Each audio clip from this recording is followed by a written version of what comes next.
Today's faculty is Dr. Vijit Narayanan, MDS. I invite Dr. Abdul Rashid Yam to introduce the faculty. Thank you. Jai IDA, Jai Hind. Okay, thank you, Dr. Monuddin. As you know, today our faculty is Dr. Vijit Narayana. He completed his BDS and MDS in conservative dentistry and endodontics from GDC Trivandrum in 2006 and 2011 respectively, and he has undergone clinical training in implantology. He is a member of Conservative and Endodontic Society of Kerala and Indian Association of Conservative Dentistry and Endodontics. He practices at Kochi, focusing on microscope, enhanced endodontics, and aesthetic dentistry, along with his wife Kavita Kumar, who is a pedodontist. And he is speaker for Dentsply Sirona, and he has lectured and conducted training programs on endodontics and aesthetic dentistry on various platforms in IDA and at his own facility at Kochi. He received Kerala Dental Council Award for conducting second highest number of CDEs as CD convener in the year 2016-17. He received IDEA Award as CD convener in 2019-20. Apart from dentistry, he enjoys photography and cooking. Dear friends, this is our today's faculty, Dr. Vijit Narayana. Welcome, sir. Yes, thank you, Dr. Abdul Rashid and Dr. Monuddin, for the welcome and introduction. I think I am audible, right? Yes, sir. Yes, sir. Yes, sir. So, and Dr. Nurul Islam for inviting me for this CD. So, I think I can go to the screen share. Yes, sir. You can start. Okay, sure. Actually, I think the host has to allow me to do the screen sharing. Nurul Islam, doctor, can you just allow me to do the screen sharing? No, I will do. I will do. Yeah, whoever is the host. I am the host, sir. Okay. Spotlight, but the settings to be changed. Okay.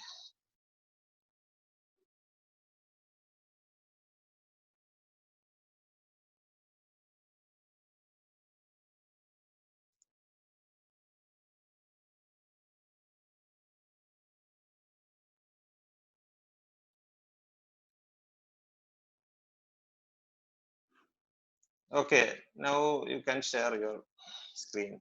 Yes, great.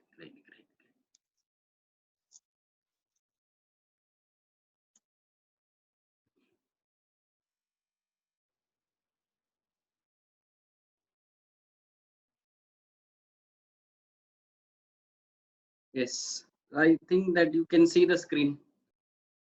Hello. Can you see Sure, the sure. screen? Yeah, okay. Yes, sir. So shall I proceed now? I think we have enough participants to start. And we have almost 60 participants to start. Yeah, 65 is there, sir. 65 is there. So do I have the permission to start? Okay, na? Yes, early in the morning we can expect up to that. Yeah. You can expect some amount of delay anyway. Great. So thank you for inviting me here. As already been introduced, so I'll just skip this part. Okay. This is where I practice at Kakanad, Kochi, Innocent Smiles Dental Clinic. My wife is a pediatric dentist, so we basically concentrate on pediatric dentist, endodontics, and aesthetic dentistry. And but the present situation is like that we cannot continue to practice as we were practicing earlier. And we have all entered a new phase of practice. Even if it's emergency based practice, I think since Corona is here to stay for some time, I feel that our kind of practice is going to change. We may not be able to practice in our normal attire or in our normal routine that we used to practice. It has changed completely. So here's to a new beginning. So we'll just directly go to the topic, handle the curves. See, as like anything else, like in a bike riding, anyone can drive in a straight line, but it takes an expert to negotiate the curves or to handle the curves. So this is the same truth. This is the same thing as in endodontics also. But in endodontics, there is an exception that curves are the norm. 99% of the canals, I mean, on a general basis, statistically, we can say around 85% of the canals that we attend are curved in some form or the other. Straight is an exception. As we know that we encounter straight canals only in maxillary central incisors, where we have a higher chance of encountering straight canals. Almost in all other cases, all other incisors or canines and molars, premolars, there is some amount of curvature. And out of that 85% curvature, almost 15 to 20% are severely curved. So we can say that out of 10 cases that we do, at least 2 are going to be classified as severely curved canals. Only 80% of, only 60% of our cases is going to be moderately curved, and just 10 to 20% is going to be straight canal. Above curves is the norm here, and straight is an exception. So what are the challenges that we are going to face when we are what are the challenges that we are going to face when we are going to negotiate a curved canal? One is to negotiate the canal to the apex. We know that when we divide a canal, we have 3 thirds. One is coronal third, one is the middle third, and one is the apical third. And the apical 3 millimeters is the most crucial part of the canal system. And because this is the part where we have almost all kinds of irregularities, whether it be splitting of canals or rejoining of canals or delta formation or whatever. The highest number of irregularities we see in the apical 3 millimeters. So our aim is to negotiate till the apex so that we can clean the apex cleanly. If we cannot clean the apex, our treatment is going to be a failure. That's why this is one of the biggest challenges, to negotiate the canal to the apex. Reaching the canal is the hardest thing. The apex of the canal is the hardest thing. Now, the second thing is to follow the canal curvatures. Many times what happens is when we start instrumenting a curved canal, slowly and slowly as we proceed, the canal becomes straighter and straighter. So the curved canal which we started initially is going to be straightened over a period of time as we instrument. So this is another challenge that we have to overcome. Follow the canal curvatures as we instrument through the canal. Here comes the importance of technology, basically, because the kind of metallurgy that we are using right now, we have options to easily follow the canal curvatures. We will come to that in some time.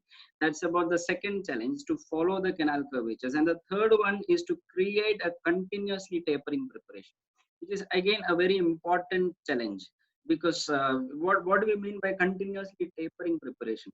In a canal system, as you can see here, the lowest portion or the tip of the canal, the apical foramen of the canal is going to be the narrowest. And as it moves coronally, you can see that the diameter of the canal is enlarging. So this is again a very important aspect of our prepared canal. We need a continuously tapering preparation. Only if we have this kind of a preparation can we clean the apical 1/3.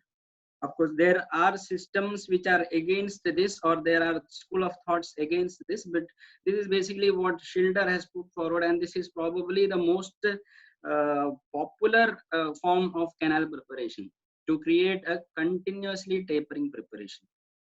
And the fourth one is to avoid removal of excessive tooth structure. As I said, we need a continuously tapering preparation. But the problem when it comes to creating such a preparation is that we sometimes tend to over prepare the tooth structure. About over prepare, what happens when we over prepare is we lose a lot of pericervical dentine, or what we say as the tooth structure around the cervical region of the tooth. As we know that the cervical region of tooth is the weakest portion of the tooth. That is the chance where you have the cervical portion where you have a chance of breakage. So this portion is what we have to maintain the strongest, the pericervical dentin. We sometimes hear the term PCD, that's pericervical dentin. That the maximum amount of tooth structure has to be maintained there. So we need to create a continuously tapering preparation, but at the same time, we have to avoid excessive removal of tooth structure. So we'll come to these in some time. We'll come to these in detail. And what are the possible mishaps? See, when you enlist that kind of mishaps that we can see in a curved canal, it is the same as that we see in a straight canal. All the procedural errors, the sledge formation, transportation, instrument separation, strip perforation, we can see all these in straight canals. But in curved canals, the margin of error is much smaller. Once you do such a kind of an error or a mishap in a curved canal, the possibility of correcting that is much lower, and the difficulty involved in correcting that is much higher. So that is the problem. We have accidents on small roads and we have accidents at slow speed also. But at higher speed, the margin is less, and the injury that is that is caused is also more. So same thing applies here also. In curved canals, the margin is much lesser. So what happens? So that we need to take extra care of what we are going to do when it comes to curved canals. Okay, so how to manage curved canals? Most important thing is to know your canals. So when we are talking about knowing the canals, I'll just go through, very briefly go through what is the kind of classification that we see. I'll not be discussing this in detail because we have limited time, but then still just to see that according to the anatomic location, we have, I'll just try to get the pointer options. Okay, now I think you can see the pointer. Anyway, so according to the classification, according to the anatomic location, we have curvatures at the apical third of the tooth, of the root, or we have curvatures at the coronal third of the root, or we have curvatures at the middle third of the root. So this is important as far as our technique is concerned, because as it moves apically, the difficulty in negotiating increases. You can see that it's kind of a hockey stick shaped curvature here. You can see apically. So the canal is pretty straight till here, but then suddenly you have a very abrupt curvature. So the difficulty increases in negotiating the canal. Okay, so that is one thing. Second thing is classification based on the angle of curvature.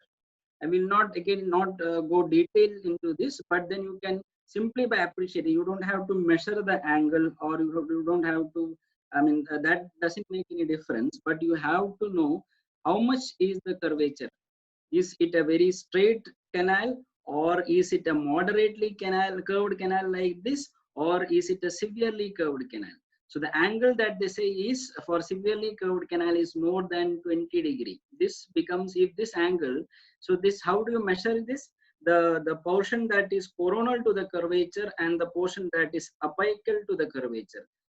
The point of intersection of these two is what we call as the angle of curvature. But if this is more than 20 degree, you classify it as a severely curved canal. If this is 10 to 20 degree, we say it's a moderately curved canal. And around 5 degrees, we say it is a straight canal. So don't bother about the degrees, but just know that there is a classification like this. And there is a more important classification, the radius-based curvature. The classification based on radius. So what it means is, as the radius of this circle increases, again, not bothering too much about the radius, I'll come to the next slide immediately. As the radius of this circle increases, it becomes a milder curvature. If it's a large radius, as you know, on a road also you see sharp curvatures and you see very large curvatures. Large curvatures you normally see on highways, because at very high speed you need a very mild curvature. So you can see here also that it's a very mild curvature. But in some cases like this, you see that the angle of curvature is the same in this case and in this case. but you see that here the radius is much more. So very logically you can assume that negotiating this kind of curvature is easier than negotiating this kind of curvature, which is very obvious. So this is very important. So here the angle is same, but the radius is different. Just going back to the previous slide, so we have three kinds of curvature: severely curved, which has a very small radius; moderately curved, which is which has a medium radius of curvature, and a mild curvature, which is a large radius curvature. Okay, so the next one.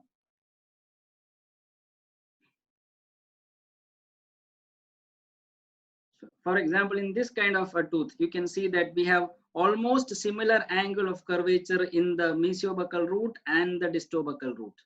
But in the mesiobuccal root, you see that the radius is more smoother or more gradual. So you can say that the radius of curvature is larger. And here you see that it's more of an abrupt curvature. So we can say that this is a more difficult canal to negotiate than this canal. Okay, so I hope everyone is with me right now. If there is anything, if there is any difficulty, Dr. Nurul, you can raise hands, because I think I am able to see you clearly. Okay. Yeah, right. Fine. Great. So to know your canals, again, the next step in knowing the canals, first is to know that kind of curvatures. The first thing that you can do to know your canals is to take preoperative IOPs, which is a very important thing. What help does it give you? One, it helps in diagnosis. Second thing, that it normally gives you the number of roots and canals. Why I said normally? Sometimes the roots overlap over one another, and the accessory canals may not be very clear in preoperative IOPs. Very rarely is accessory canals clear in preoperative IOPs. Or you have types of, you can see the types of canal, whether it's a curved canal or a straight canal, a narrow canal or a wide canal, or you can say whether it's a calcified canal. All these are all possibilities. There is no IOPA or no radiographic technique, including CBCT, that can give you a confirmed answer. It is just, these are all assumptions, these are all shadows. You cannot over rely on these shadows, but it definitely gives you a good idea. So always start your root canals with a preoperative IOPA. Most importantly, it gives a confirmation of your diagnosis before you start the treatment. This is what personally I feel, and this is what I mainly rely on IOPs for diagnosis.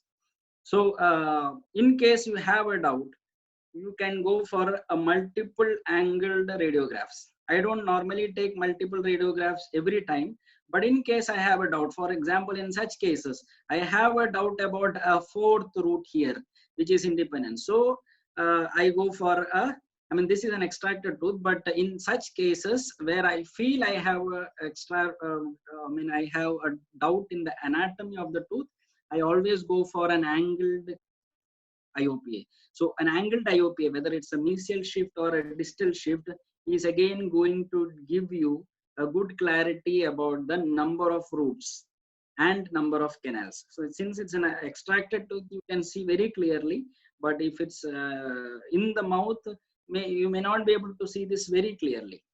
Anyway, so this is the importance of preoperative IOPs.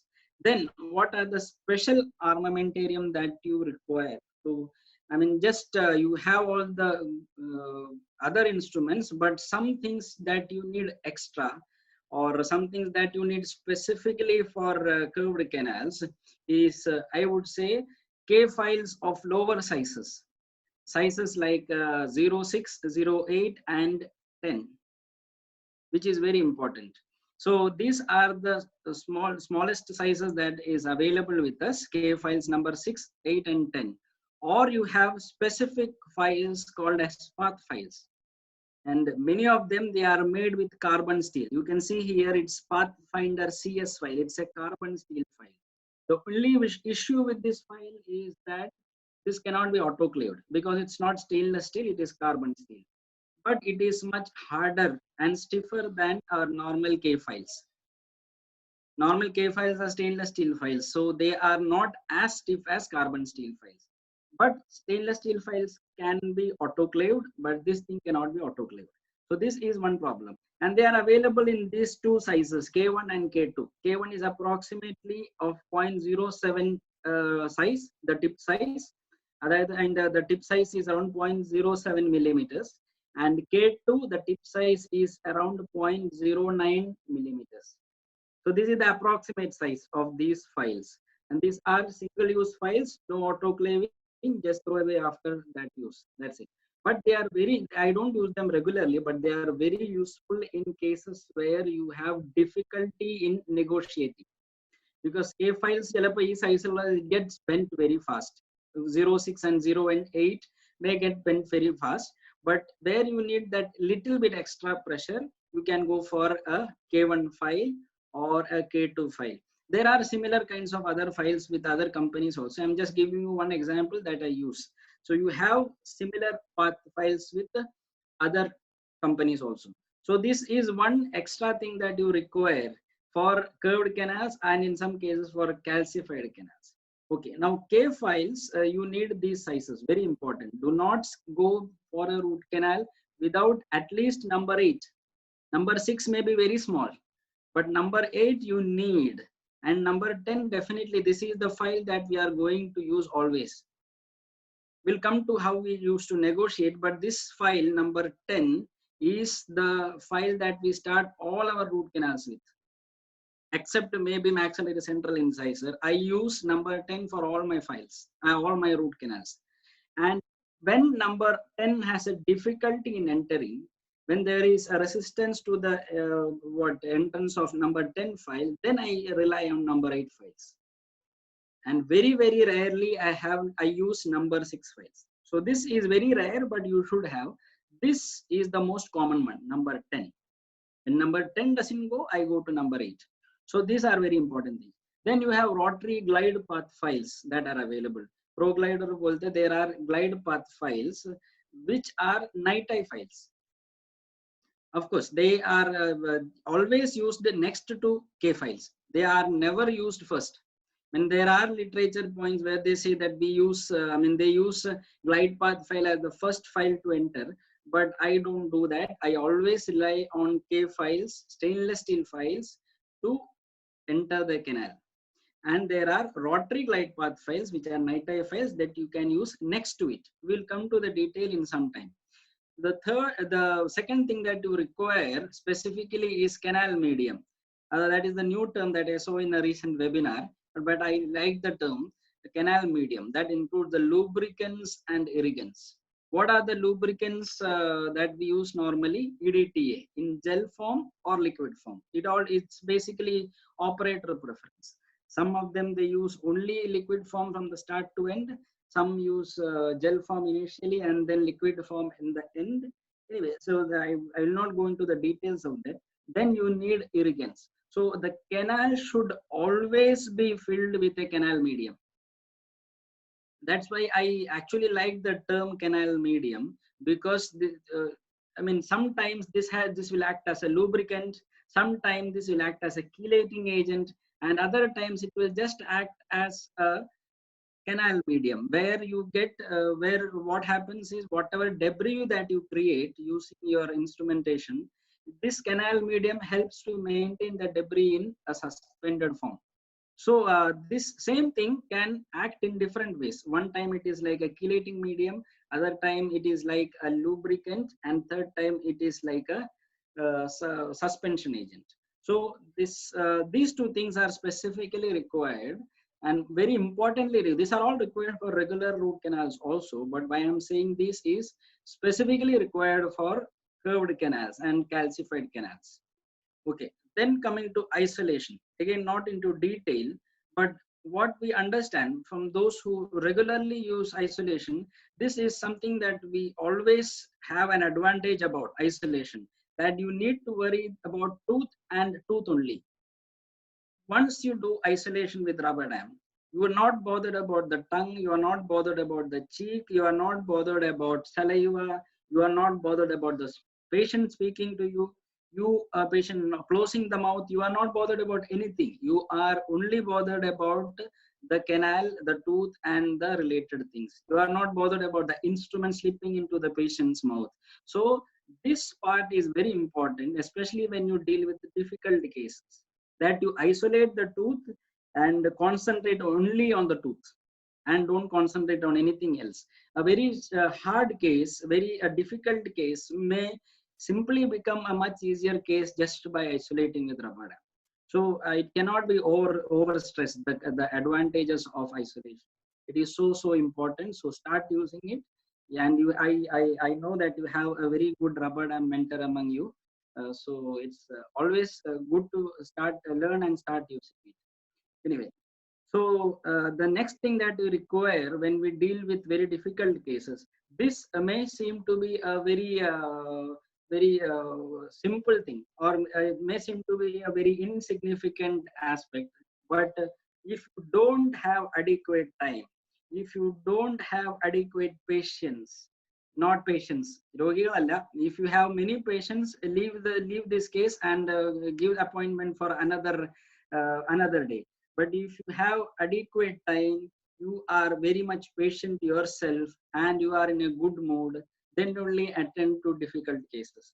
If a preoperative IOPA says that this is a very difficult case to do, then it is better to avoid doing that when you don't have adequate time. So give a good appointment, a well-spaced appointment, so that you can start your root canal treatment at a very slow pace. And when you are doing it without any other botheration, it actually helps you a lot in identifying or taking time to identify the canal. Okay, so these are all very important. May seem to be a very insignificant part, but this is very important. Anyway, coming to the next aspect, it is to expect the unexpected. Always expect the unexpected. Why? As I said earlier, that IOPAs are actually, it's just a shadow. You cannot believe the shadow beyond a particular point. IOPA is just a two-dimensional shadow. So what is the actual thing you have to enter and explore for yourself? But always expect the unexpected. As I said earlier, there are curvatures. But the curvatures, majority of the curvatures in a tooth or in a canal is in the buccolingual direction. But when it comes to an IOPA, you see only the mesodistal.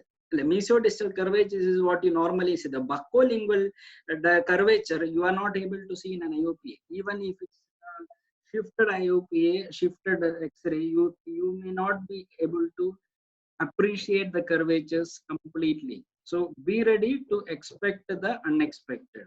Like in this case, the preoperative X-ray shows quite a simple case, except for the restorability is one aspect, but it shows to be a very simple case.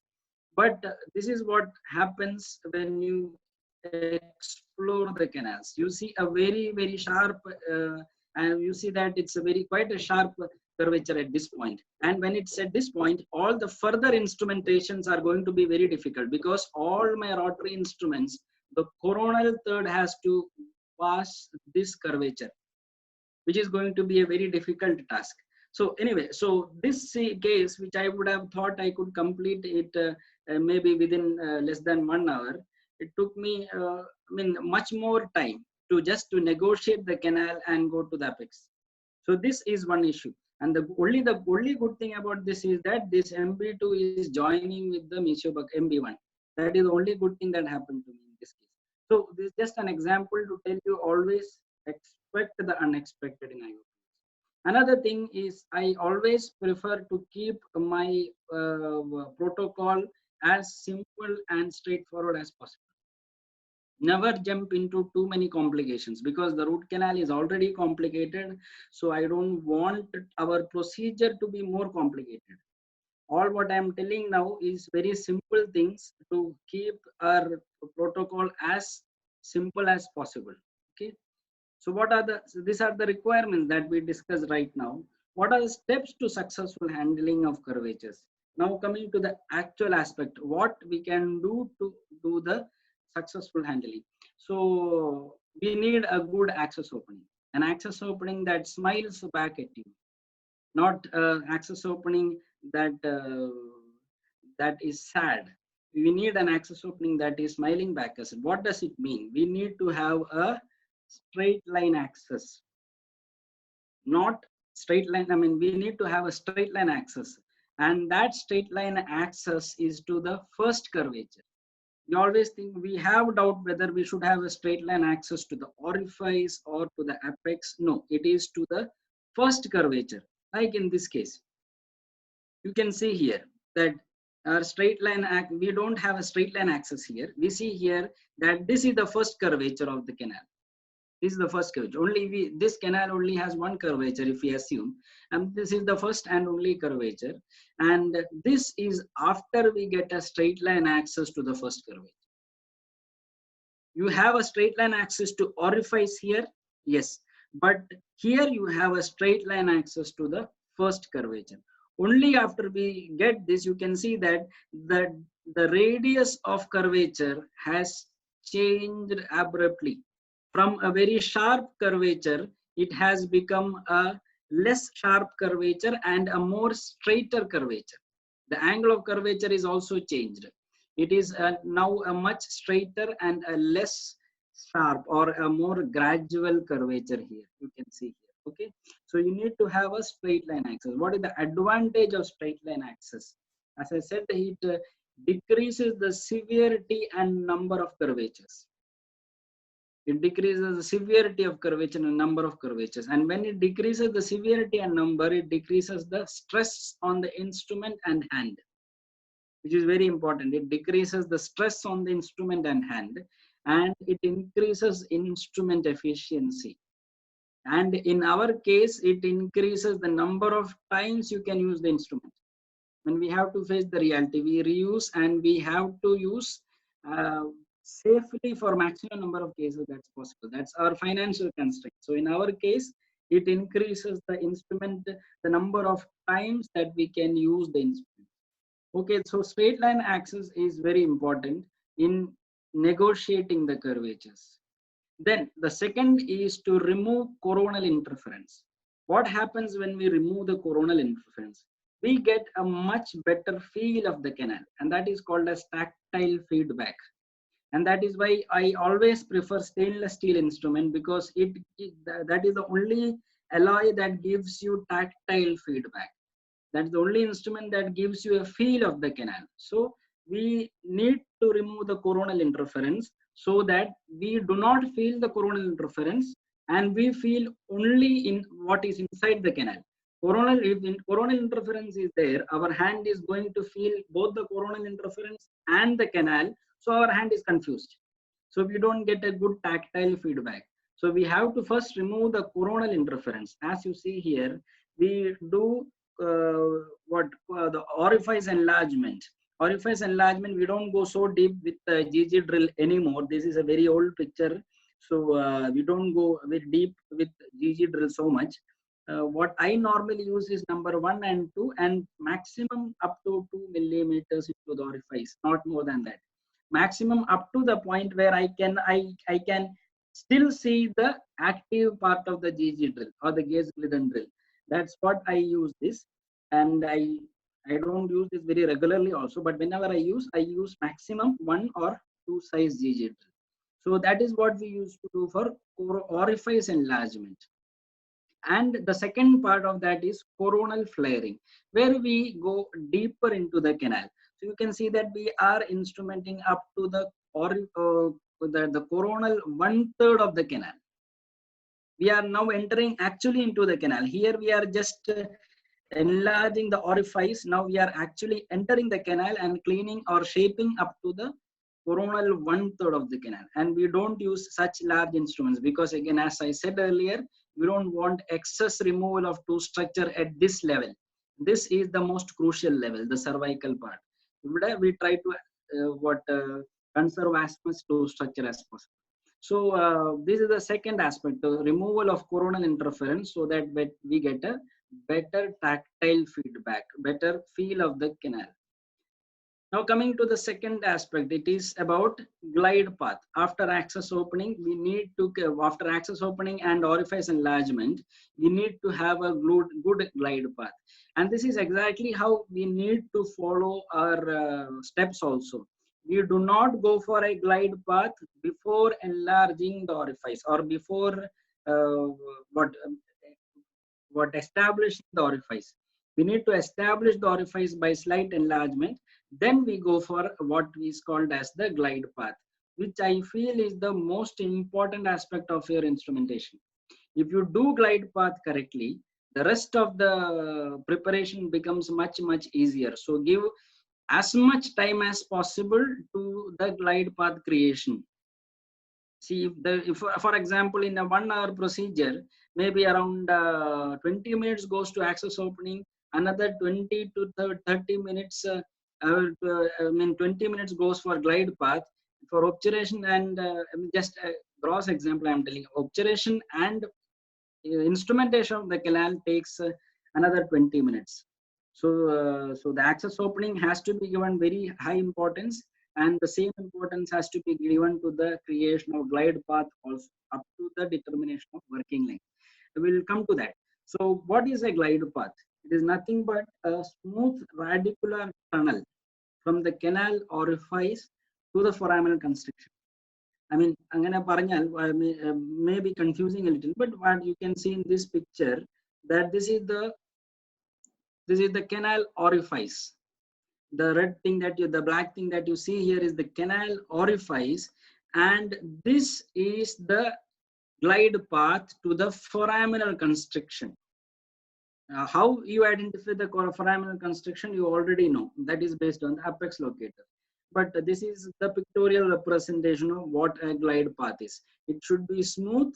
It's a radicular tunnel from the canal orifice to the foraminal constriction. Or in other words, you say that it's a pre-existing part of the original root canal. Pre-existing part, which means that glide path is not something that you create. But glide path is something that is already there. You are just establishing it, or you are just recreating it. So the pre-existing part of the original root canal, which was once occupied by healthy dental pulp. So this is about the definition of glide path. So why do we need a glide path? Because it allows for smooth passage of subsequent stainless steel and NiTi files. After we create a glide path with the smallest file that we are using, we need to put in further files, which may be stainless steel file or NiTi files. We need a smooth passage of these files.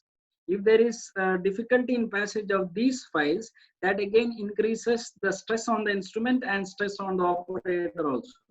So for smooth passage of these files, we need a glide path. So which allows for smooth passage of subsequent stainless steel and NiTi files to instrument the canal up to the apical terminus. Again, it's basically what I said earlier. So what are the features of a glide path? We know we need a glide path. We know that glide path helps in instrumenting the canal efficiently, but what is the feature?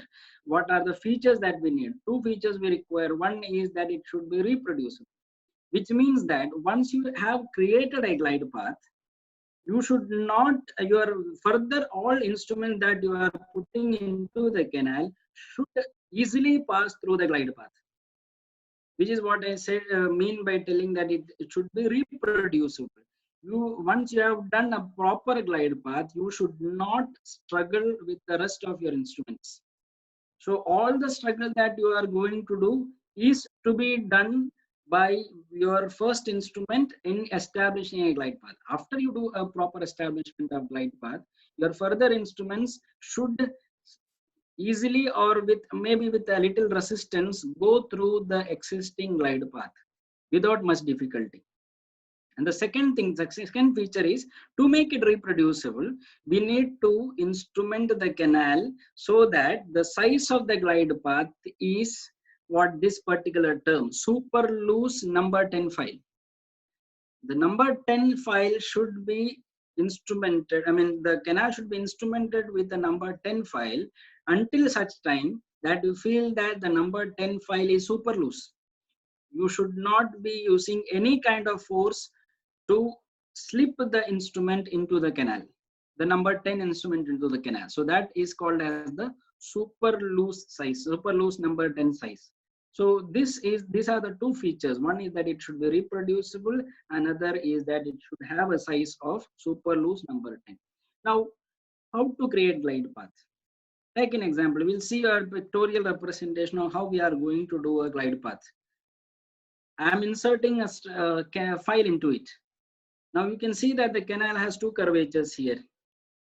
Since it's a pictorial representation, I am happy to do a canal with two curvatures. Otherwise, I'm not so happy with these kinds of curvature. Anyway, so if I'm putting a straight K file, suppose this is a number 10 K file that I'm putting inside, which is the most common instrument that I use for glide path. What happens is at the first curvature, it is going to hit at the outer wall of the curvature. You can see that the instrument is hitting at the outer wall of the curvature. Our normal tendency is to force the instrument in an expectation that this instrument is going to pass through this curvature. But that's not going to happen. What happens here is, as and how much even you force, you are going to create a lead just this point. You are going to create something like a step at this point. So all your further instruments are going to hit here. To overcome this, what you do? You do a very simple thing called pre-curving the file. So you are not inserting a straight file. Instead, you are inserting a pre-curved file. The kind of curvature you can see here, the curvature at approximately apical 1 or 2 millimeters, maximum 3, not more than that. So you have to do a random curvature. You don't know how much the canal is curved. As I said earlier, you only know that it is curved, but you don't know how much curved it is. So it's just a random curvature, just approximation that it may be curved at around 45 degrees. And then you just make a 45-degree curvature at the tip of the instrument. Now what happens is your K file has become something called as a smart file. Why smart file? Because without doing much, your file itself is going to find a path for itself without doing much. Because once the file is inside the canal, then you cannot see anything. You have only the feel of it, but you cannot see anything. So whatever has to be done, it has to be done by the file. So now what happens when you have curved the file at the tip, apical 2 millimeters maximum, then when you insert it, it goes through the curvature. So this is how we do the curvature. I mean, this was a video, but in Zoom, the video doesn't play so well. So I've just taken a screenshot of the video. What we do, this is one of the simplest thing that we can do. You don't need any equipments. You don't need anything. All you need is the back of this handle of the mirror. Just keep the instrument at that point, press it with a thumb, and then just bend it. You can see this is what you do. Just keep it there, press it with a thumb, and then just bend the handle. So what happens is you get a very smooth curvature here. This is a very simple thing. You can do maybe with orthoplier also the same thing, or there are other instruments.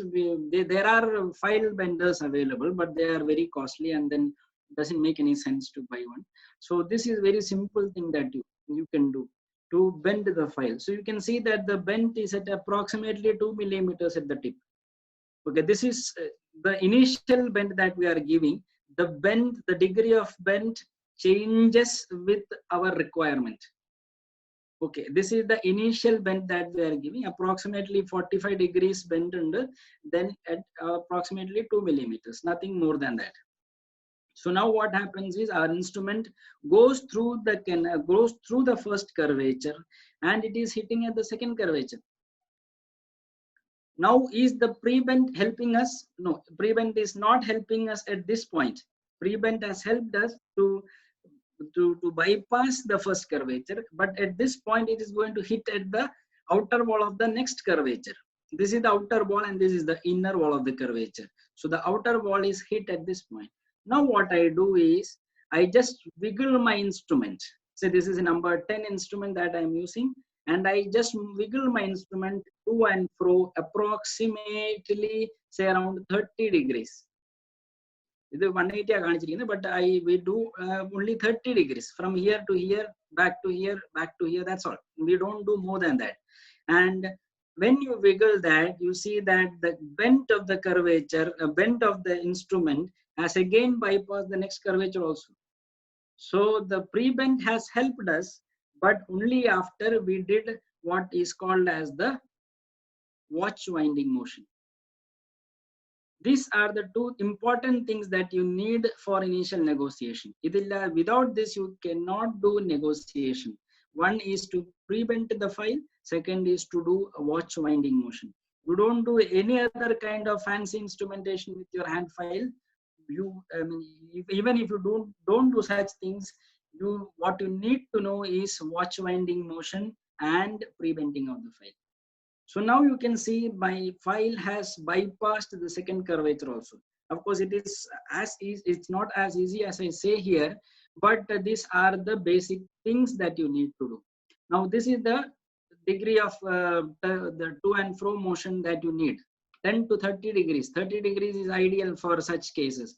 Now, what you need to do, remember here is that when you need to negotiate such a canal, just by turning 30 degrees, you're not going to reach. So what you do normally is, once your instrument hits the outer curvature, withdraw the instrument, put it in a different direction, then do watch winding motion, take it out, again put it inside, do watch winding motion. And this is how, by frequent taking out and doing watch winding motion, you find a path.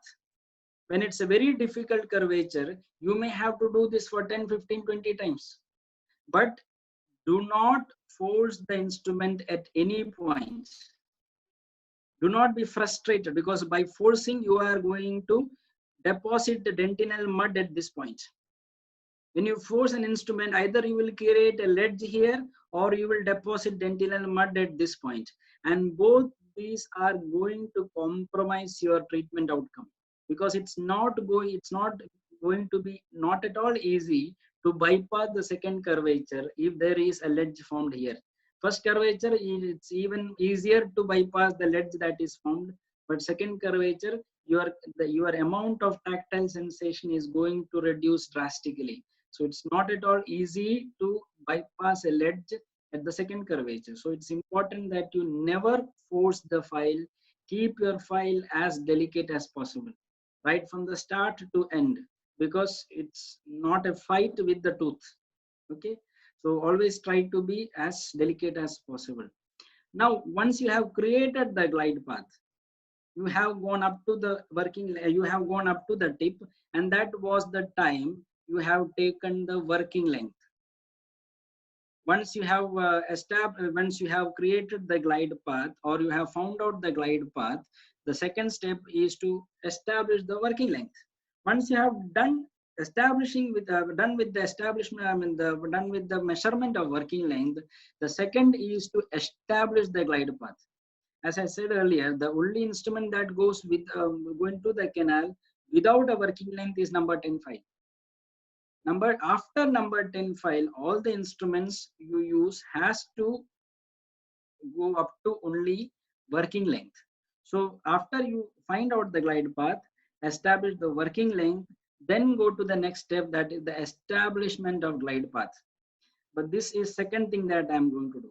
Once you do establishment of glide path, then your glide path becomes reproducible.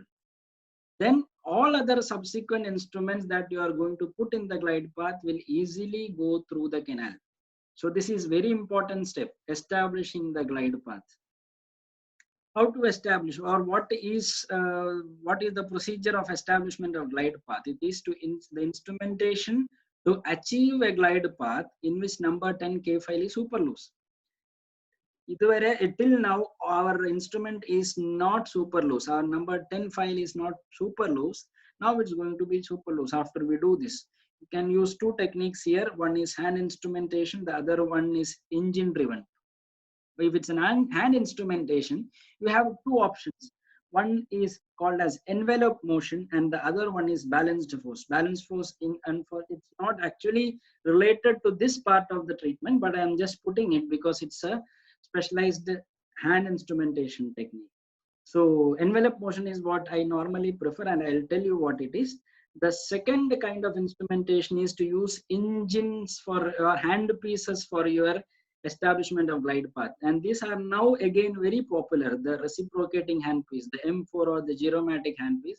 They are now again gaining popularity as well. But then this here, the technique is not what these instruments do or these handpieces do is that it is just like, I mean, it looks like our rotary handpiece, but these instruments, they have an attachment for our normal K file. Normal K file handle can be attached to these handpieces, and then they rotate at the watch winding motion, 30-degree up and down, to and fro. Angana rotate ennaanu these files, the engine driven handpieces. Okay. Now I'll come to this, the envelope motion. What does envelope motion do? Envelope motion, what it has is the instrument is pre-curved in this fashion. Again, I said the pre-curving is in many different fashions. The one which we did earlier was for negotiation. Now this pre-curving is for instrumentation using envelope motion. You can see that it's like an arc.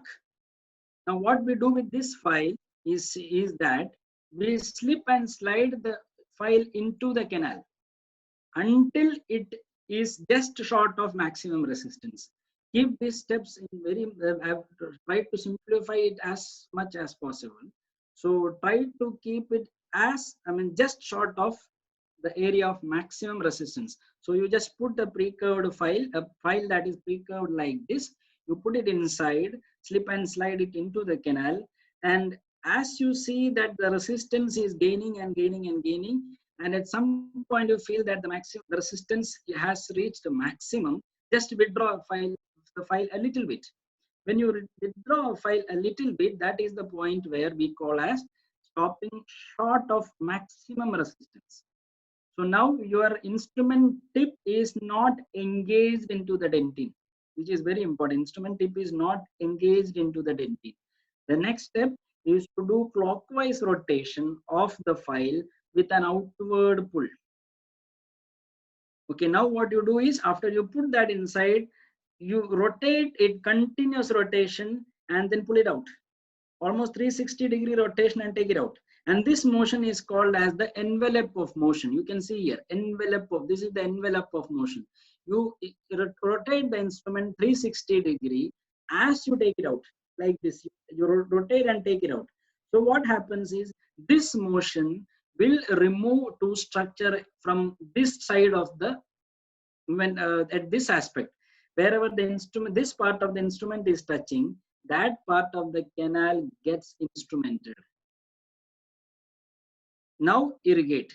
After you have done and removed it, you have to irrigate. There's only one difficulty or one cons of this procedure, that it's a very slow procedure. It will take a lot of time. So that has to be taken in, that has to be kept in mind, that it's a very slow procedure and it will take time. But what is guaranteed here is that your instrument will not break and you will not create leads. So that's why I said you need adequate time to negotiate a curved canal. So, and this procedure is repeated not actually until the apex is reached, but until you straighten out the curvature, or you not straighten out, but until you smoothen out the curvature. I'll explain this in the next slide. For example, this is a very narrow canal and which is curved at this point. What you do next is you put a curved instrument, gradually curved instrument. Now you just rotate the curved instrument 360-degree. Keep on rotating the instrument 360-degree. What will happen is your coronal portion, the portion that is coronal to the curvature, gets enlarged. You do that further, it gets enlarged more and more. So it is, but this will take a bit of time. Maybe 15 to 20 passes of instrument at least it will take to get some amount of enlargement at this point. Now you see that once this is done, the curvature is much easier to negotiate, which is very important. Okay.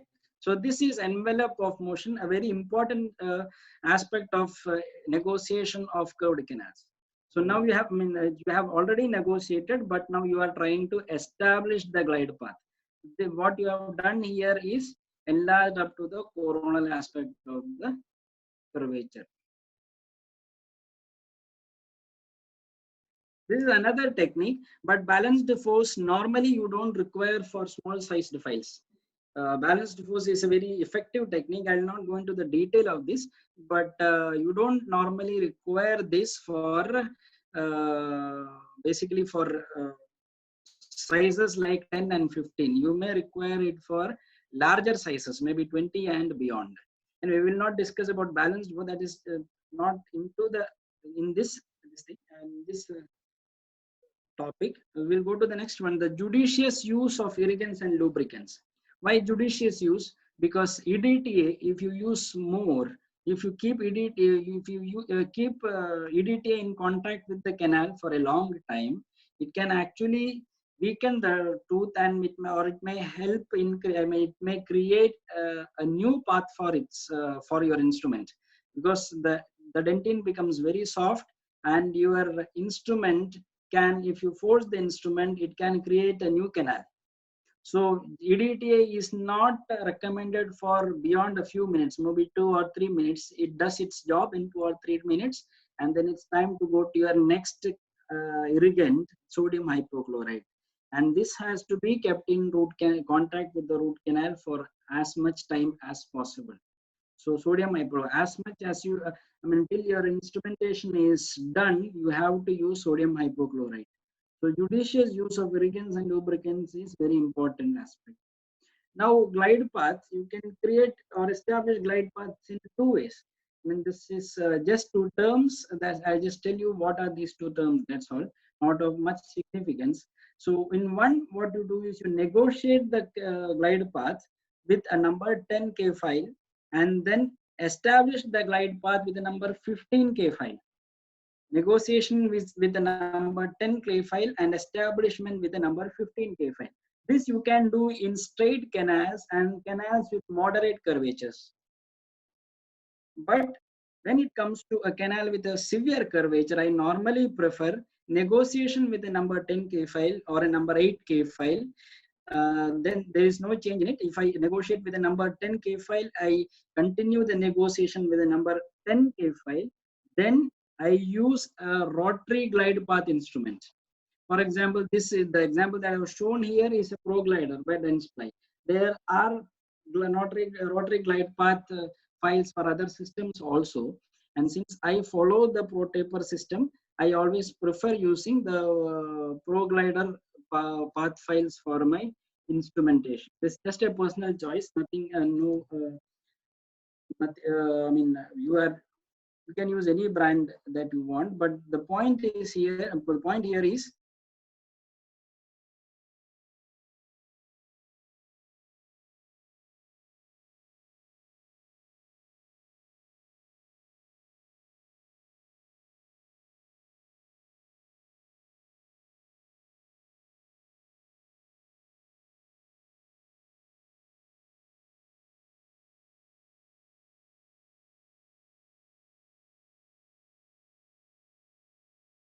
crown down technique for instrumentation of the curved canals or shaping of curved canals. Specifically, I mean, you definitely you prefer the other the crown down technique for straight canals also, but crown down it is more preferred in case of or what curved canals. So we prefer a crown down technique over step back. But the problem is step back is that when you instrument, so suppose this is the instrument that you are using, and when you push it in and out, what happens is there is debris at the apical foramen that gets pushed into the periapical region. And something, if it gets pushed into the periapical region, there is some amount of inflammation that happens at the periapical region. So this inflammation is one of the most common reasons why there is postoperative pain. So if you instrument within the confines of the canal, the amount of the periapical inflammation is also very less, and the kind of postoperative pain also reduces drastically. So this piston in cylinder effect is a problem with step back technique.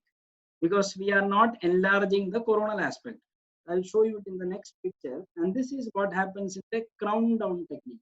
In crown down technique, what we normally do is we enlarge the coronal aspect first, or the orifice we enlarge, then we enlarge the coronal third, then we enlarge or shape the middle third, then only we try to clean the apical third or shape the apical third. So what happens here is whatever debris is formed here is pushed out because this is already enlarged.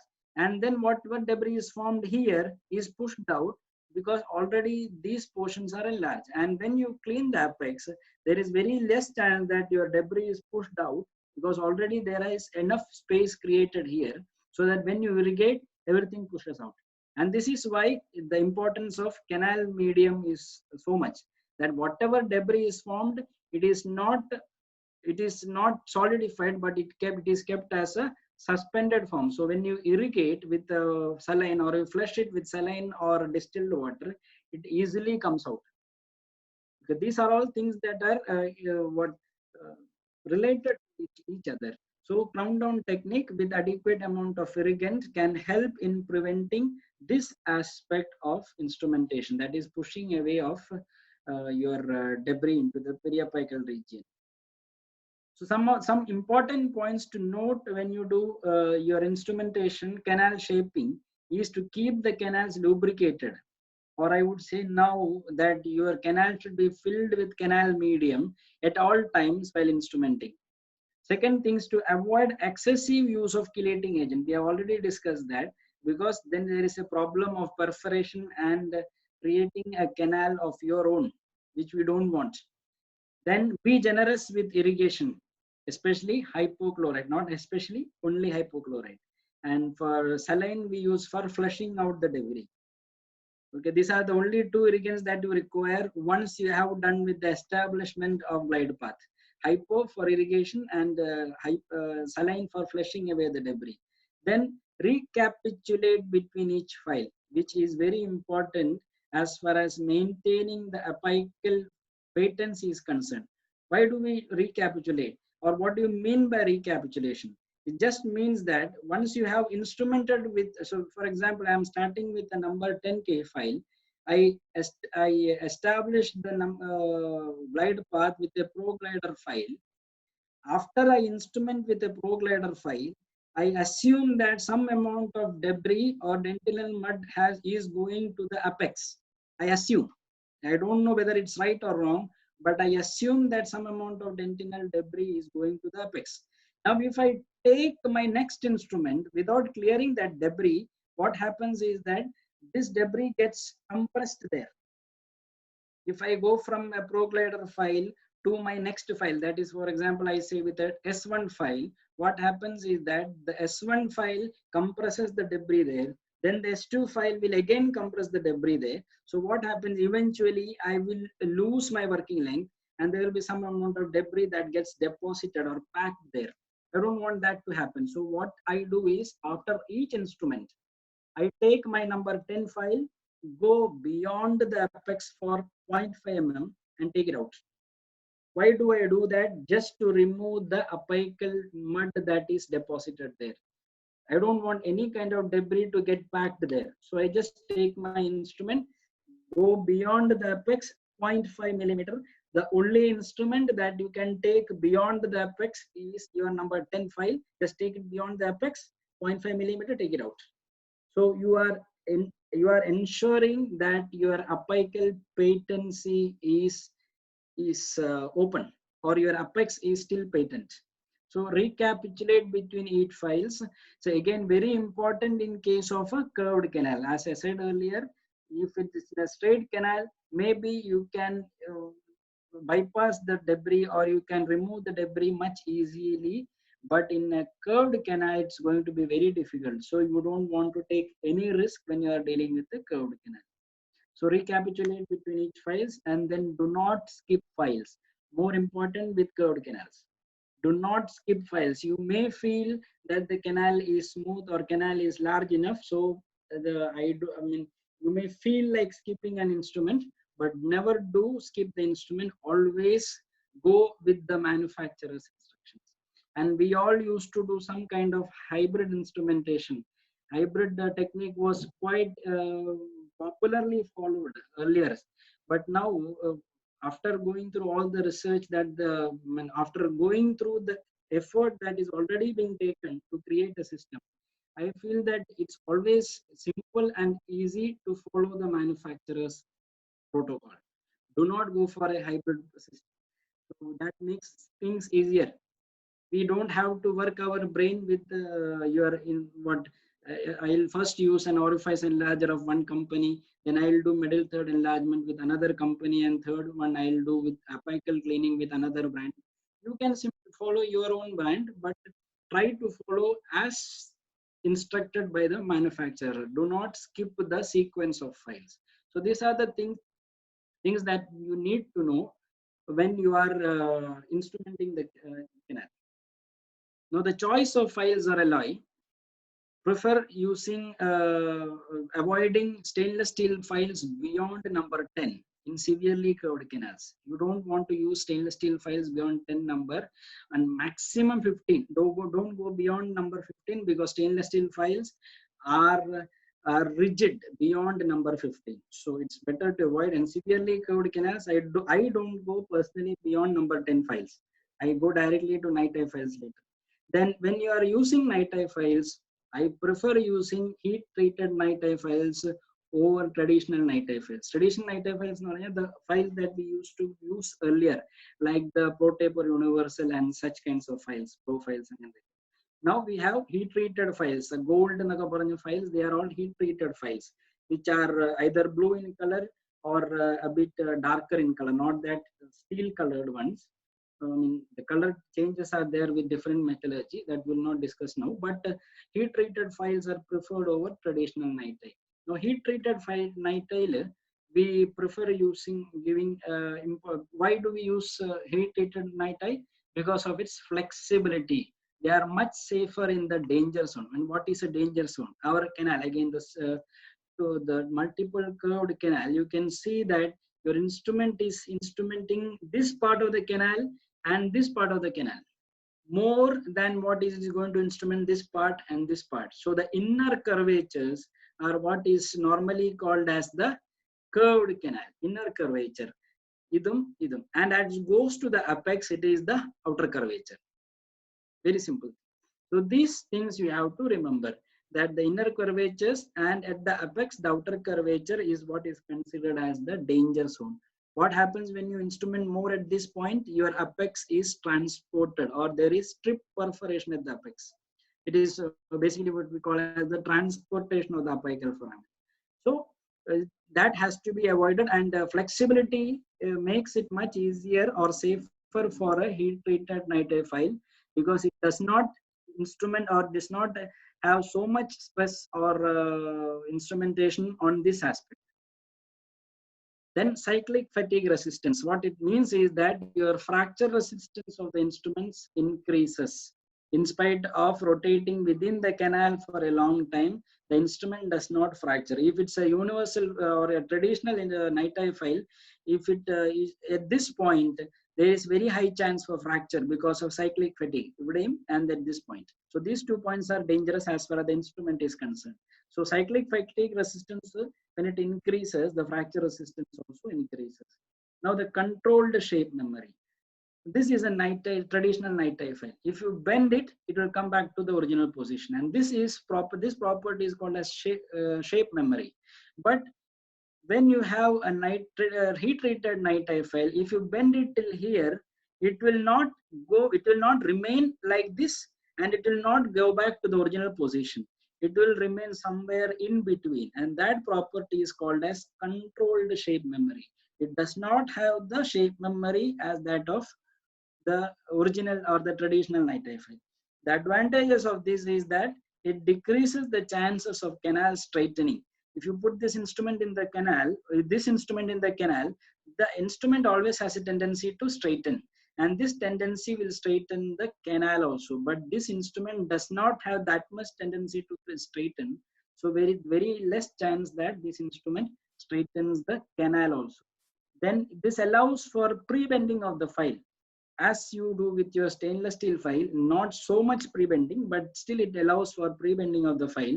So it helps in the placement of a file in inaccessible areas. Example, in mesial canals of mandibular molar, it's very difficult to place the instrument if it's a very straight instrument. So what you can do is just give a small pre-bend so that your file tip can easily go into the orifice. And similar is the case with the mesiobuccal canal of your maxillary molar also. It's not very easy to place a NiTi file, especially when you have a limited mouth opening, so that it helps in the placement of file in inaccessible areas. Then this is particularly useful in this particular technique called TCA. I'll just explain it sometime later. Pre-bending, what is the advantage in this technique, TCA, that is tactile controlled activation. We'll come to that. Now, choice of taper, it's always better to go for a smaller taper file, 2% or 5% for 4% over larger tapers, especially when you're dealing with a curved canal. And variable taper files are preferred over constant taper files. Constant taper files are normal 4%, 6% files, which have a same taper all along the instrument. But this variable taper files are preferred over it. I'll just give you an example. See, two canals are there, and one of them you are putting something that is a constant taper file. For example, this is a 6% taper file. What happens is, when this instrument is in the canal, the stress on the instrument is all over the instrument. The instrument is cutting the canal all throughout the length of the instrument. So the extreme amount of stress you can see on the instrument. But at the same time, if you put a progressively tapered instrument, a pro taper type instrument where you have a progressive taper or a variable taper, only this part of the instrument is cutting the canal.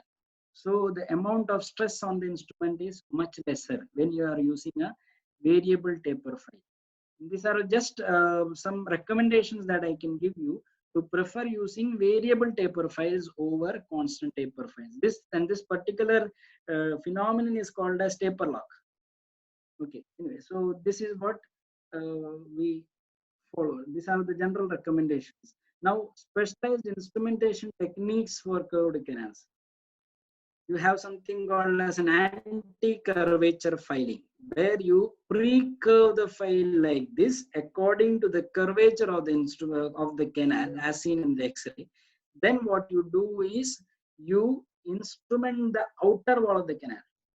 This was an earlier recommended technique. I don't follow this of late, because now since we have this heat-treated NiTi files, I feel so much of hand instrumentation doesn't make sense. That's my personal take on it. There are different schools of thought. Anyway, so as far as I am concerned, I said I want to keep it as simple as things are.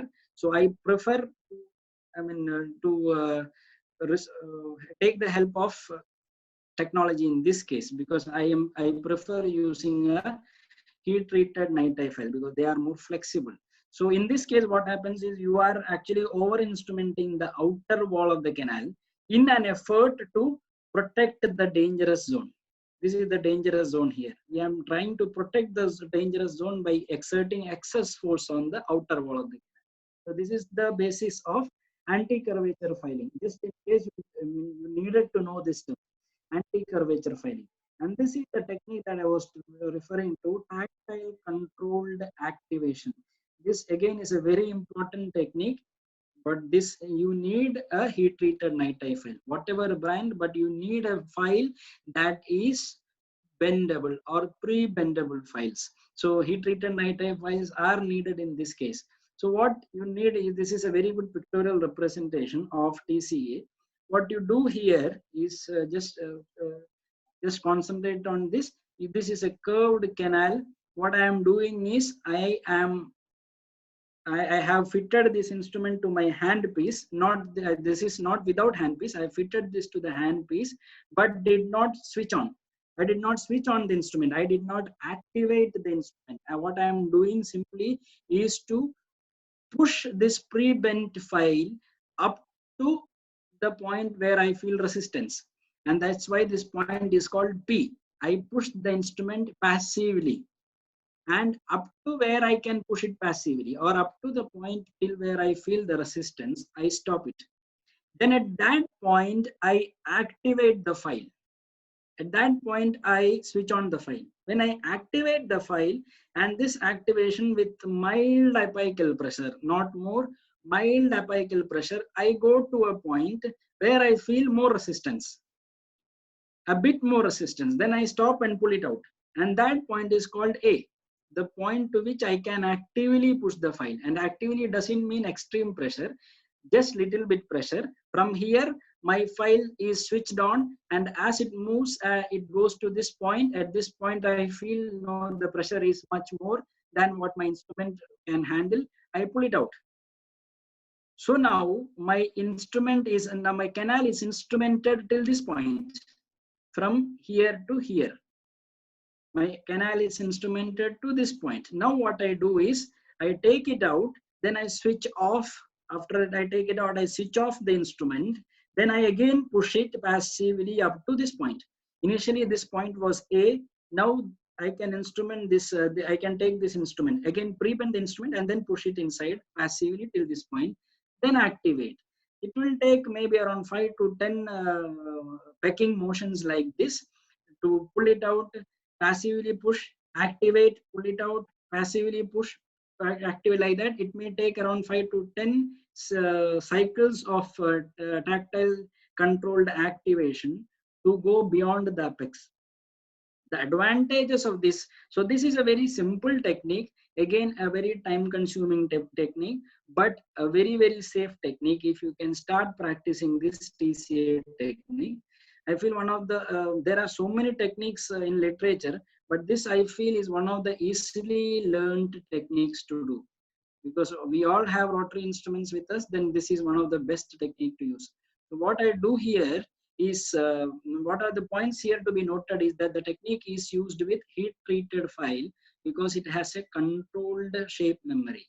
Heat treated files it's not easy to use this technique. Then this minimizes the time that the files are under engagement inside the canal. This is very important because I activate the canal only after I push it in. Once I reach the point P, then only I activate the canal, activate the instrument. Then it goes in, and that takes around 1 to 2 seconds, not more than that. Within that 1 to 2 seconds, I reach the next point, I pull it out. So in one cycle, my instrument is active only for 2 seconds. That is the beauty of this technique, that which I like the most. Then I take it out. So even if I am taking 10 or say around 10 minutes to do this procedure, my instrument is active for less than say around 30 seconds. Rest of the time is to take it out, irrigate, pre-bend, again push it in. So my active time, the instrument is in contact with the canal is only around say around 30 seconds to 1 minute, not more than that. But the procedure may take around 10 minutes. But this we don't do it in all cases, but in cases where I feel my NiTi file is not going smoothly through the canal, especially when you have a very when you have a very acute curvature, this technique is highly useful.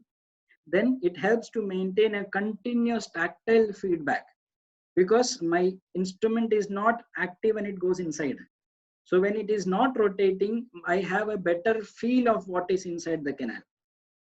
So all throughout the instrumentation procedure, only 30 seconds or 1 minute is the time when I don't have a tactile feedback. The rest of the time, I have a very good feedback of what is inside or what to expect. So these are the 3 very important points that has to be noted with the tactile controlled activation. I mean, I was just going through the literature, so I found a very interesting thing. This technique they call as smart advancement technique, but it is the same thing. See, these are all called in different names, but there is nothing new to it. That is the beauty of what we discussed right now. That first, this is just a recap of what we discussed, and this is probably we are reaching the end of this presentation. Just a recap of what we said all throughout this presentation. First is to do scouting. Scouting is the new term or the in term for a negotiation. You do scouting with them manually, that is with your hands, with a stainless steel file, very rarely with a carbon steel file. Then you take the working length.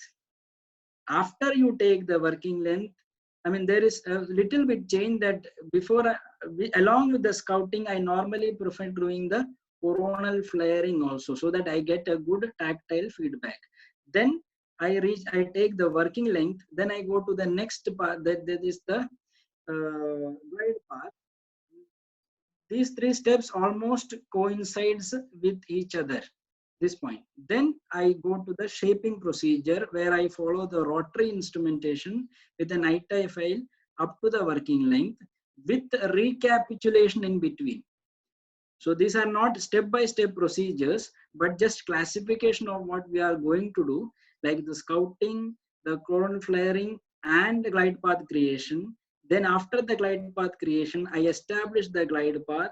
Then I shape the canal along with the recapitulation in between. So this is the summary of what we discussed right now. Okay, in this, what we need to remember is scouting and creation of glide path with the rotary, with the hand file is the most important aspect. This part is totally mechanical. You don't have to bother about anything else. Only in case you have a very sharp canal, you have to think about doing a TCA. TCA again is more of a mechanical procedure.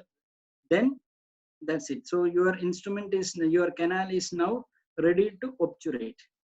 So coming to the end of the presentation, I would say that if all cases are treated the same way, then eventually even you won't have any difficult cases to do. Because everything that you are starting, you are thinking that it is a difficult case. You are pre-curving the file. You are ready with all the armamentarium that you need for a curved canal. Then you don't have to bother about a specific case as a curved canal.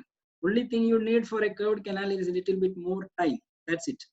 Rest of the things you are following with all your straight canal. I would say only exception to this technique will be your upper central incisor, the maxillary central incisor.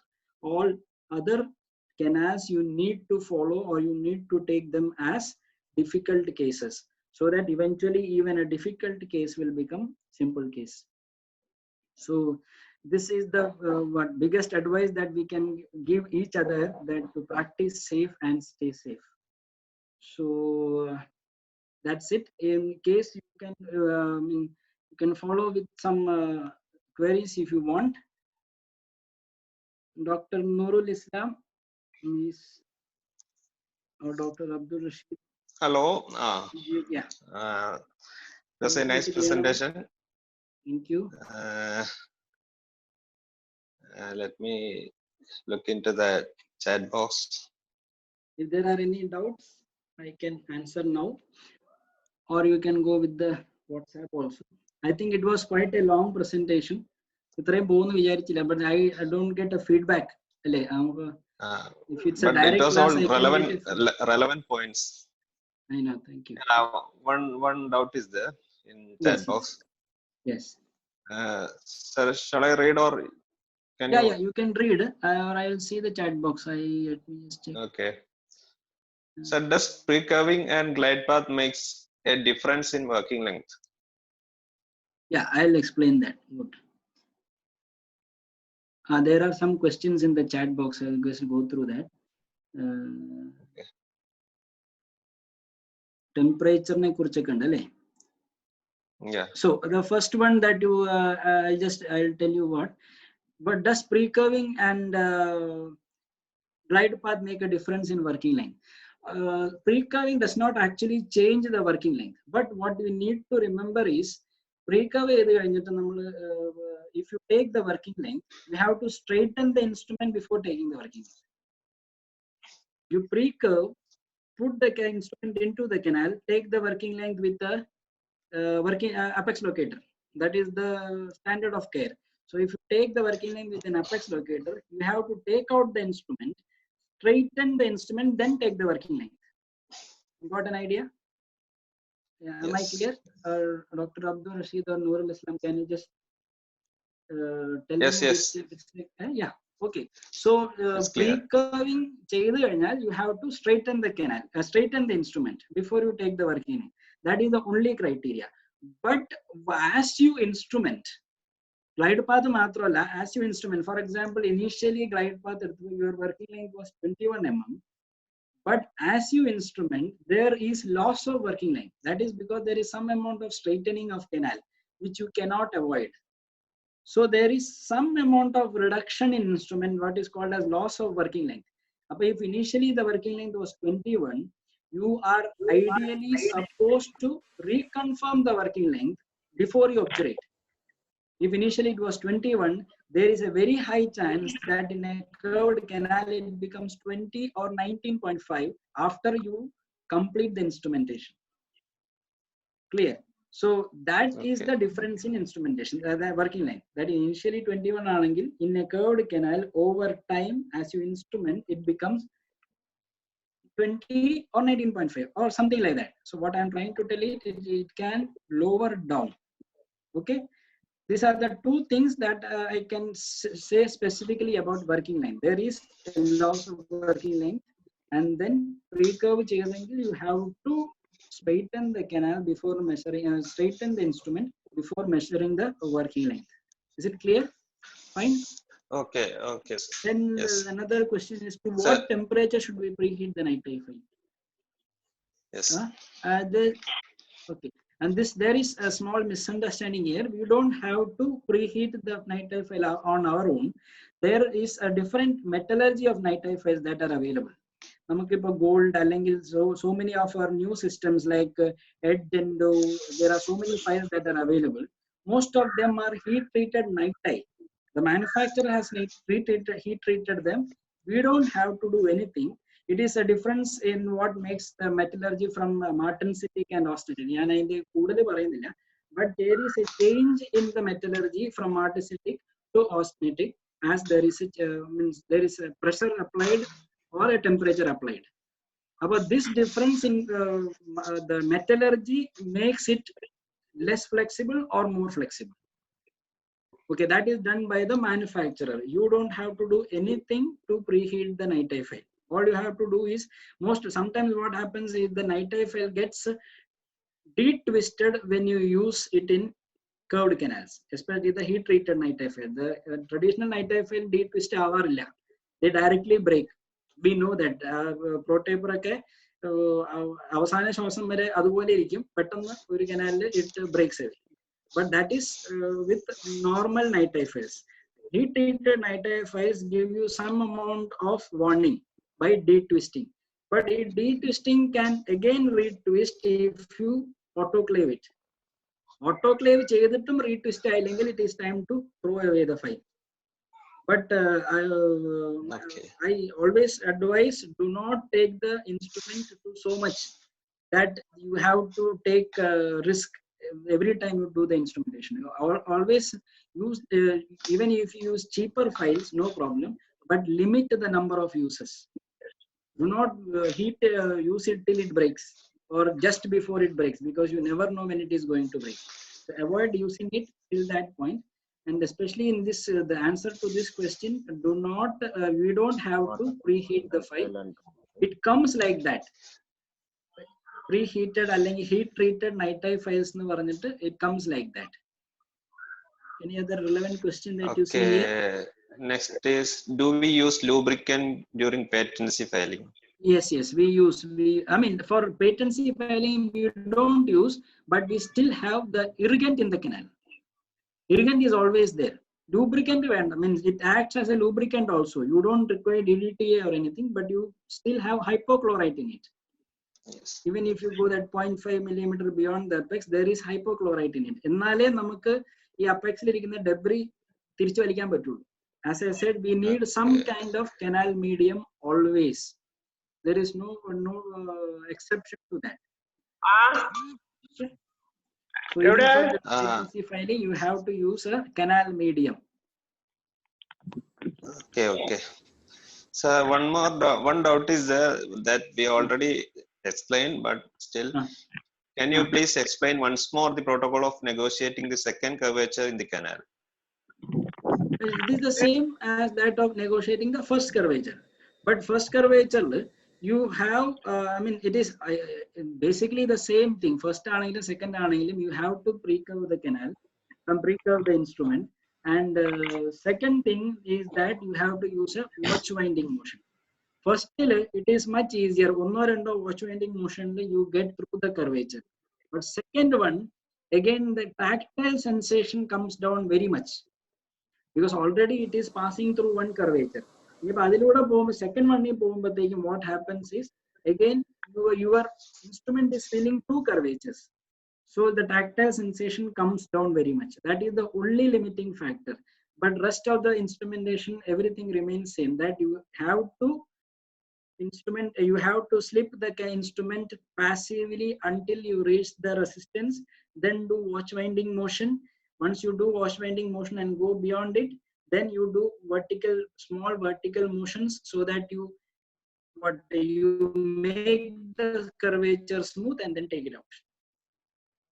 This is the same protocol that we follow for the first curvature and second curvature. The second curvature is a bit more difficult to negotiate, that's all. It is the same thing. If there is 3 curvatures, then also the same protocol, no? Yes, protocol remains the same. In spite of the number of curvatures, the protocol remains the same, but the patience level goes up very high. You need but with each curvature, you need more patience. That's what I feel. And then for instrumentation also, that's why we prefer the crown down technique, so that the first curvature is negotiated and shaped before the second curvature. Then the second curvature is negotiated and shaped before the third curvature. Hand instrument, there are restrictions to use of hand instruments, because the hand instrument treats all the curvature at the same time. Especially if you are doing a simple filing or reaming motion.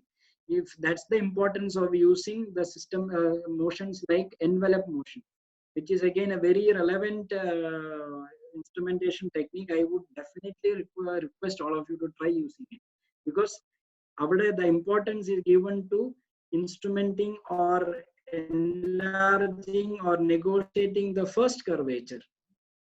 Then only the instrument goes to the second curvature, but it's a very slow thing. That is why we normally prefer using rotary files in a crown down motion.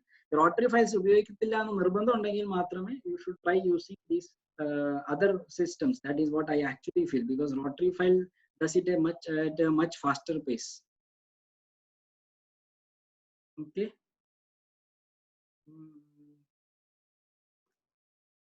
Hydrogen peroxide as irrigant. Current status of using hydrogen peroxide is not recommended as irrigant anymore. Avoid using hydrogen peroxide as irrigant. Now I use hydrogen peroxide as mouthwash. That's all. 1% hydrogen peroxide as mouthwash, because that is one of the recommendations for in the corona season. Otherwise, hydrogen peroxide was not there in my clinic. I bought it as a mouthwash now recently.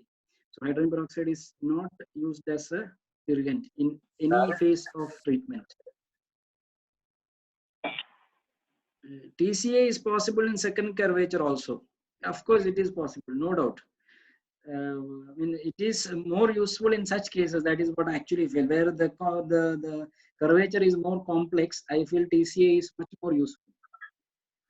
Okay, because as the curvature complexity increases, TCA becomes more and more relevant. That's what I feel. So TCA is possible in second curvature also.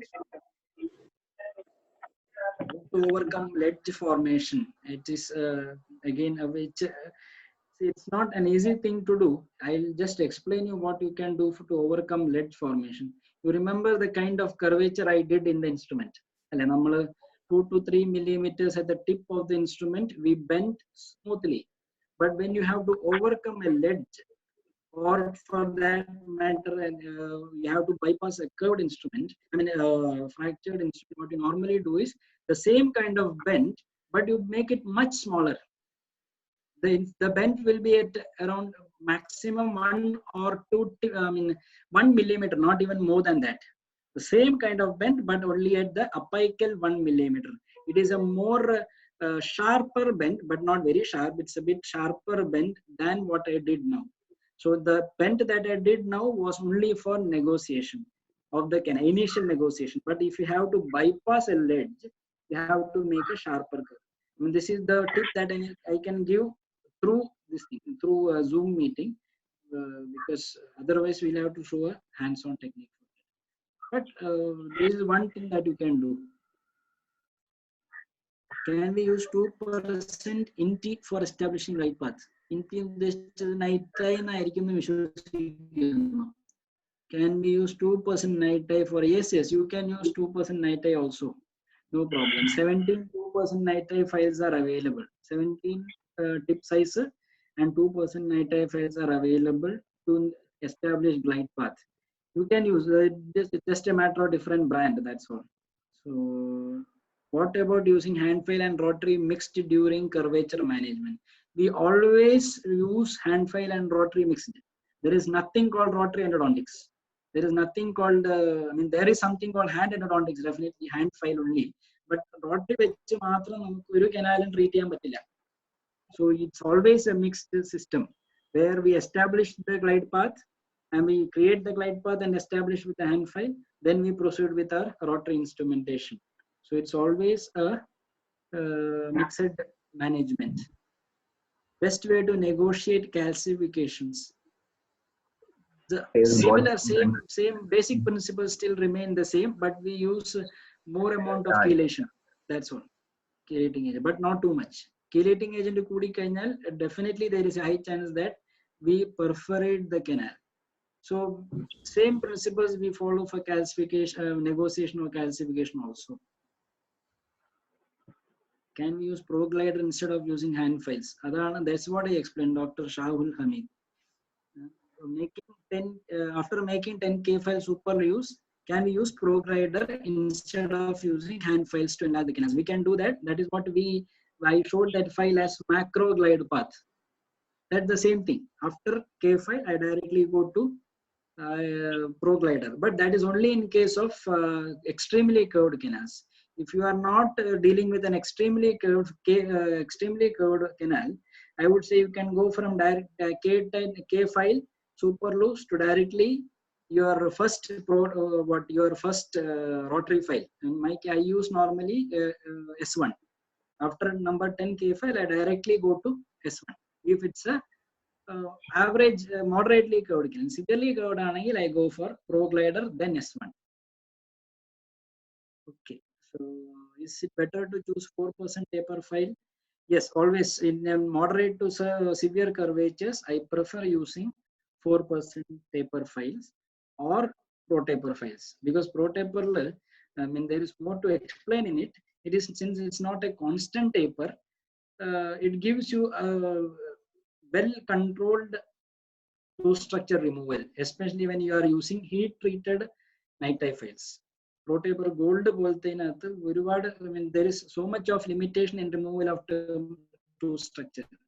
So I think 4% or variable taper files you can use. How to do recapitulation with rotary or hand filing? Always with hand files and only with number 10 hand file. Recapitulation only with number 10 K file, not more, not less, nothing else. No rotary used for recapitulation. Criteria for selecting master apical file in curved canals. We need to discuss about apical gauging and all. I think that I can explain through WhatsApp after some time. If you can put this query in our group, I can explain. Criteria for selecting master apical file in curved canals. So I think that is all. Envelope motion filing, which file is used, are normal K files. Envelope motion, you don't have any specific instruments. Normally 10 number envelope motion 15 number and above, you can use envelope motion. But again, envelope motion, more than the file, it is the technique and amount of time you spend for envelope motion that is more important. Okay, so if you are using a 15 number K file, I feel that is the only instrument that you require for envelope motion filing. If you are following it with a rotary file, rotary filing envelope motion number 15 where maximum. Beyond that, you don't have to use.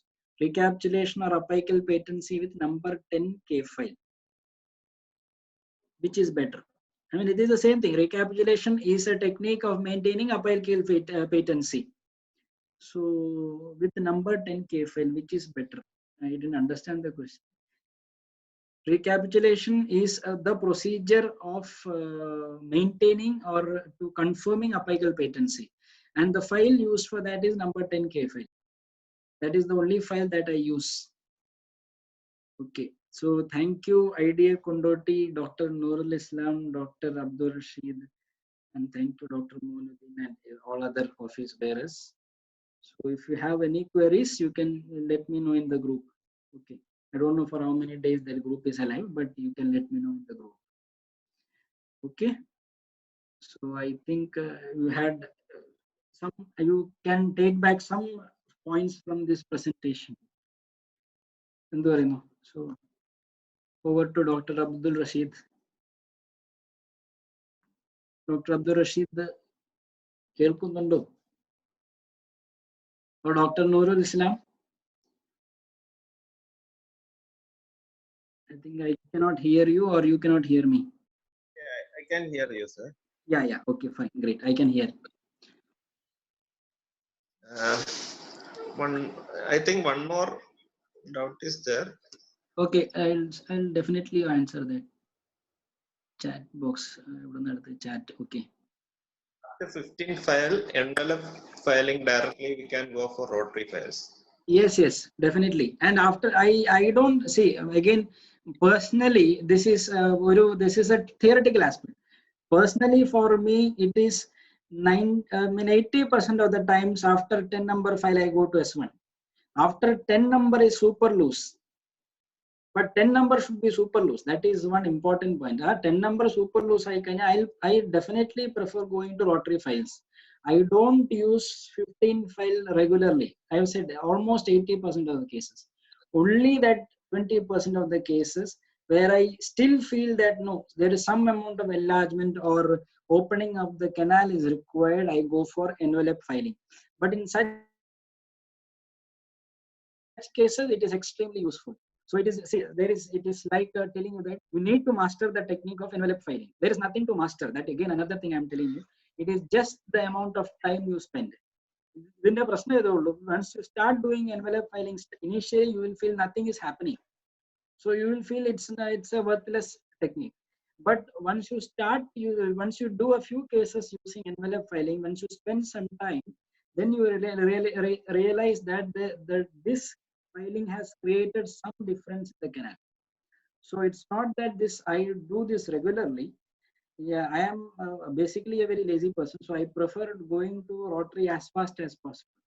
So one thing I ensure that number 10K file is super loose. Second thing is, if at all required, I go with number 15 envelope filing. If not, I directly go with S1 file or whatever file I am using. So I think that explains it. Yes.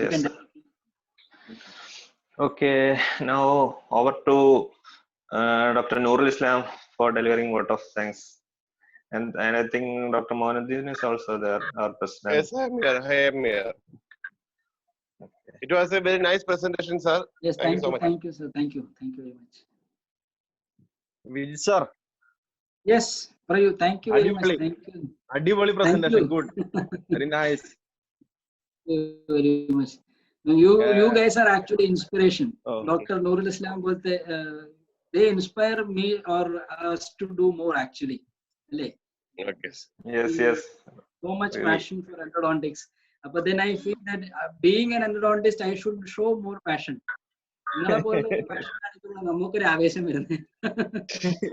Great, anyway, nice. Quite interactive. Okay. Okay, thank you very much. Okay, sir. Okay, on the behalf of IDA Kondoti, CD chairman of Dr. Nurul Islam, ഈ ഒരു webinar വളരെയധികം നന്ദി പറയാം ഡോക്ടറോട്. വളരെ അടിപൊളിയായിട്ട് വളരെ സിമ്പിളായിട്ട് കാര്യങ്ങൾ എക്സ്പ്ലെയിൻ ചെയ്തു തന്നു. എല്ലാവർക്കും നല്ല അഭിപ്രായമുള്ളത്. നമ്മളെ പാർട്ടിസിപ്പൻസിന് കംപ്ലീറ്റ് എല്ലാവരും വളരെ നല്ല രീതിയിലാണ് പ്രതികരിച്ചിട്ടുള്ളത്. അപ്പോ Once again, thank you, sir.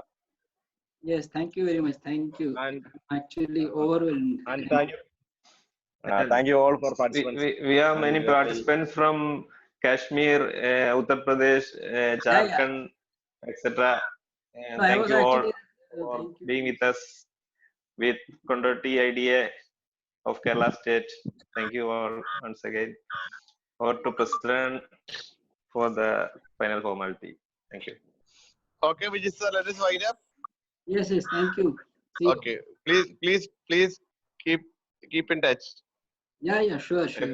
definitely. Okay. Okay.